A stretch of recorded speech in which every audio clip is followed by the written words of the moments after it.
दोस्तों online learning एक ऐसा ऑप्शन आ चुका है जहां पर एक तो आपको as compare to regular learning में एक बहुत ही अफोर्डेबल फीस मिल जाती है और साथ साथ ये है कि अब आप प्राइवेट के साथ साथ बहुत सारी गवर्नमेंट यूनिवर्सिटीज़ भी हैं जहां से आप अपना ऑनलाइन लर्निंग से कोई भी कोर्स कंप्लीट कर सकते हैं। और साथ साथ अच्छी बात ये होती है कि बिना CUET कोई एंट्रेंस टेस्ट के भी आप उन यूनिवर्सिटीज़ में डायरेक्ट एडमिशन ले सकते हैं। तो आज जिस यूनिवर्सिटी के लिए हम रिव्यू करने वाले हैं वो दिल्ली की यूनिवर्सिटी है, गवर्नमेंट यूनिवर्सिटी है, डीम्ड यूनिवर्सिटी है और बहुत ही ज़्यादा पुरानी यूनिवर्सिटी है जिसके बारे में आज हम सारी की सारी डिटेल में आपको इन्फॉर्मेशन देने वाले हैं। हेलो दोस्तों, मेरा नाम है शिवांग शर्मा और ऑनलाइन एजुकेशन कंसल्टेंट में आपका स्वागत है। दोस्तों आज हम रिव्यू करने वाले हैं जामिया हमदर्द ऑनलाइन यूनिवर्सिटी के बारे में। जामिया हमदर्द यूनिवर्सिटी की अगर हम बात करें, इसको हमदर्द यूनिवर्सिटी के नाम से भी दिल्ली में जाना जाता है। साउथ दिल्ली में ये यूनिवर्सिटी आती है और 1963 में इसको एस्टैब्लिश्ड किया गया था हकीम अब्दुल हमीद के द्वारा।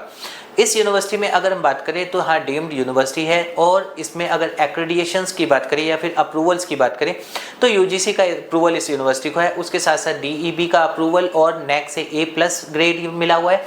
और NIRF रैंकिंग की अगर बात करें तो NIRF रैंकिंग इस यूनिवर्सिटी की 40 है। यानी कि अगर हम बात करें तो हाँ यहाँ से अगर आप कोई भी कोर्स करते हैं तो एक तो आपको बेनिफिट है ही, जितना बेनिफिट हम लोग इग्नू के बारे में सोचते हैं कि इग्नू से करने पर मेरे को ये बेनिफिट मिल जाता है, सेम आपको इस यूनिवर्सिटी से भी करने पर आपको सेम बेनिफिट मिल जाने हैं। इग्नू में अगर हम बात करें तो इग्नू में आप लोगों को एक प्रॉब्लम जरूर आती है कि असाइनमेंट में प्रॉब्लम आ रही है या फिर आपका एग्जामिनेशन में प्रॉब्लम आ रही है, पासिंग में बहुत ज़्यादा दिक्कत आती है। तो यहाँ पर आपको ये है कि ऑनलाइन में अगर आप जाते हैं तो यहाँ पर आप सेम इग्नू के बेनिफिट जैसे ही इस यूनिवर्सिटी से अपना कोई भी कोर्स कर सकते हैं जो कोर्स यूनिवर्सिटी ऑनलाइन मोड पे करवा रही है।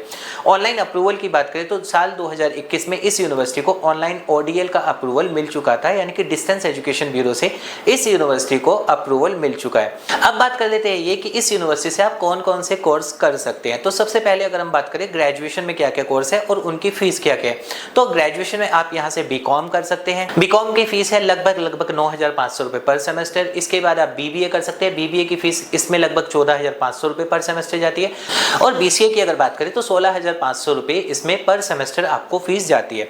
अब बात कर लेते हैं कि आप मास्टर डिग्री में भी कौन कौन से कोर्सेज हैं और उनकी फीस कितनी है। तो मास्टर डिग्री में यहाँ से आप MA इस्लामिक और MA पॉलिटिकल साइंस से आप अपना कर सकते हैं। MA इस्लामिक की जो फीस है वो लगभग 7,500 रुपये पर सेमेस्टर और MA पॉलिटिकल साइंस जो अगर आप यहाँ से करते हैं तो उसकी फीस लगभग 7,000 रुपये पर सेमेस्टर है। इसके बाद यहाँ से आप MBA भी कर सकते हैं ऑनलाइन मोड पर। MBA में सबसे पहले हम बात कर लेते हैं कौन कौन सी स्पेशलाइजेशंस हैं जिससे आप ये कर सकते हैं। तो MBA में अगर हम बात करें स्पेशलाइजेशन की तो MBA में स्पेशलाइजेशन में marketing, finance, operation, business consultant और एंटरप्रेन्योरशिप यहाँ से आप कर सकते हैं और इसकी फीस की अगर हम बात करें तो लगभग 26,000-26,500 रुपये पर सेमेस्टर आपकी फीस जाती है। और MCA भी आप यहाँ से कर सकते हैं, जनरल MCA इसमें अवेलेबल है जिसकी फीस लगभग 22,500 रुपये पर सेमेस्टर जाती है। अब बात करते हैं ये कि क्या इन कोर्सेज के अलावा भी कोई कोर्सेज है जो आप यहाँ से कर सकते हैं। तो यहाँ पर आपको कुछ सर्टिफिकेशन और कुछ डिप्लोमा कोर्सेज भी हैं जो आप यहाँ से कर सकते हैं। सर्टिफिकेट में अगर बात करें तो certificate in modern Persian language CMPL आप यहाँ से कर सकते हैं।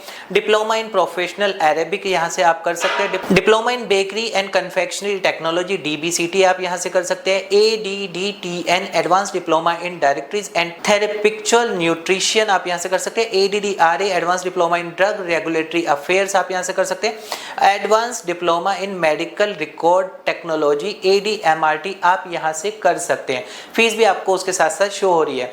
अब दोस्तों है कि कुछ डिप्लोमा जो मेडिकल के हैं उनके लिए क्या कोई क्वालिफिकेशन भी चाहिए, तो हाँ उसके लिए मिनिमम क्वालिफिकेशन जो है आपका बैचलर डिग्री होना चाहिए बायोलॉजी से या फिर आपका जो है B फार्मा D फार्मा या फिर आपने MBBS किया हुआ हो, तभी आप ये कोर्सेज यहाँ से कर सकते हैं। अब बात करते हैं यूनिवर्सिटी में अगर मैं एडमिशन लेता हूँ तो उसका प्रोसेस क्या है। तो यूनिवर्सिटी में अगर आपको कोई भी कोर्स में एडमिशन लेना है तो नीचे एक नंबर दिए गए हैं जिसपे आप कॉल करके भी एडमिशन ले सकते हैं और अदरवाइज यूनिवर्सिटी में जाकर भी फॉर्म फिल कर सकते हैं इसकी ऑफिशियल वेबसाइट पर जाकर। अब नंबर 2 पे बात करते हैं क्या यहाँ से आपको कोई EMI फैसिलिटी मिलती है, यानी लोन वगैरह की जो है आपको फैसिलिटी दी जाती है। तो ये यूनिवर्सिटी आपको कोई लोन फैसिलिटी या EMI ऑप्शन नहीं देती है। नंबर 2 पे अगर मैं यहाँ से एडमिशन लेता हूँ तो हमारी एक बेसिक चीज़ होती है कि मुझे ऑनलाइन लर्निंग में हर university live lecture, recorded classes और LMS देती है। तो क्या यहाँ से भी आपको ये सेम चीज़ें मिलने वाली है? तो हाँ बिल्कुल आपको मिलने वाली है। एग्जाम पैटर्न इसका कैसे रहने वाला है, तो एग्जाम इसका ऑनलाइन मोड पर होता है, यानी कि आप जब भी इसका एग्जाम होता है मोबाइल या लैपटॉप से आप इसमें एग्जाम आराम से दे सकते हैं। बात करते हैं एडमिशन की, तो क्या एडमिशन की भी कोई टाइमिंग रहती है? तो इसमें साल में 2 बार एडमिशन होते हैं, जैसे कि डिस्टेंस एजुकेशन ब्यूरो की गाइडलाइन के अकॉर्डिंग होते हैं। तो हाँ, इसमें जनवरी सेशन और जुलाई सेशन 2 बार आप इसमें एडमिशन ले सकते हैं। जुलाई एडमिशन की अगर हम बात करें तो जुलाई अगस्त तक फुल होते हैं, और अगर जनवरी की बात करें तो जनवरी फरवरी तक जो भी डीईबी की गाइडलाइन होती है उसके अकॉर्डिंग आप यहाँ पर एडमिशन ले सकते हैं। और अब जैसे कि हर यूनिवर्सिटी में अपार आईडी और डीईबी आईडी के बिना आप एडमिशन किसी भी यूनिवर्सिटी में नहीं ले सकते, तो यहाँ पर भी आपको अपने डॉक्यूमेंट्स के साथ अपार आईडी और डीईबी आईडी आपको लगानी होती ही है। और इसके साथ साथ ये अगर आप ग्रेजुएशन में लेते हैं तो 10-12 की मार्कशीट, आपका आधार कार्ड और एक पासपोर्ट साइज फोटो, ये आपके डॉक्यूमेंट लगते हैं। और अगर यहाँ से आप एमबीए करना चाहते हैं तो एमबीए के लिए ये है कि आपको यहाँ से 10-12 की मार्कशीट, ग्रेजुएशन की तीनों ईयर की मार्कशीट, आधार कार्ड, प्रोविजनल या माइग्रेशन डिग्री, ये सब आपको डॉक्यूमेंट इसमें लगते हैं अपार आईडी और डीईबी आईडी के साथ। और दोस्तों लास्ट बात कर लेते हैं, अगर आप इस यूनिवर्सिटी से कोई कोर्स कंप्लीट करते हैं तो क्या ये यूनिवर्सिटी कोई जॉब प्लेसमेंट भी आपको प्रोवाइड करती है? तो यहाँ से आपको कोई जॉब प्लेसमेंट प्रोवाइड नहीं किया जाता है। यानी कि हाँ, ये है कि आप एक सरकारी यूनिवर्सिटी से अपना ग्रेजुएशन या मास्टर डिग्री कंप्लीट कर रहे हैं तो वैसे ही आपको एक बेनिफिट होता है कि किसी भी कंपनी में जाने के बाद आप गवर्नमेंट यूनिवर्सिटी पास आउट है, वो ही आपके लिए एक बेनिफिशियल चीज होती है। तो दोस्तों ये था जामिया हमदर्द ऑनलाइन के ऊपर एक छोटा सा रिव्यू। उम्मीद करूंगा आपको वीडियो पसंद आई होगी, और अभी भी अगर आपकी कोई क्वेरी है आप कमेंट कर सकते हैं, हम उसका रिप्लाई आपको कर देंगे।